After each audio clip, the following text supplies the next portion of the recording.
You know, a really good practice, the Tibetans call it rejoicing, which means literally having positive thoughts about yourself and about others. Rejoicing in someone. If you see that they're happy, you delight for them. If you hear about good things, you are happy for people. If you hear about, people who succeeded, you're glad for them. It's a really important practice, instead of just, oh, well, who cares, or resentful, or jealousy, or using it against yourself, oh, poor me. But the other rejoicing that is so, so crucial to do is in oneself.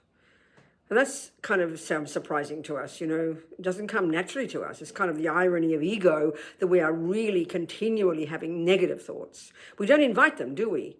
They seem to come flooding in from nowhere, I joke and I say, I've never met a person yet who says, wow, I can't stop thinking good thoughts. The nature of ego, the irony, as I said, is that these negative thoughts seem to be there. So what are we going to do? Well, our trouble is we see them as set in stone. Oh my God, this is me, I'm bad. But they're just habits, If we see them that way, it's much more relaxing. They're habits. So we have to learn, first of all, to work with the negative ones, argue with them directly or reconfigure them, but also literally to have positive thoughts about oneself.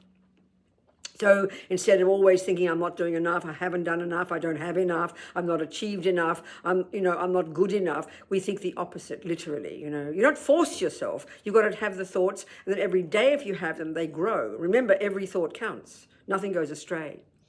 It's actually profound, If you think every day the positive things, remind yourself of what you've accomplished, remind yourself of how hard you're working, the effort you're making, then slowly, they begin to dig a groove in your mind, So they not only grow themselves and bring the results, but they also counteract the negative thoughts. This is really, in one sense, saying what supposed Buddhist practice is, learning to, as one of my teachers, Lama Yeshe says, being your own therapist, learning to be your own therapist.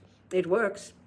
The West calls it cognitive behavioral therapy. People call it, what do you call growing a new thing in your brain? It's variation on the theme, But we do it. We must do it.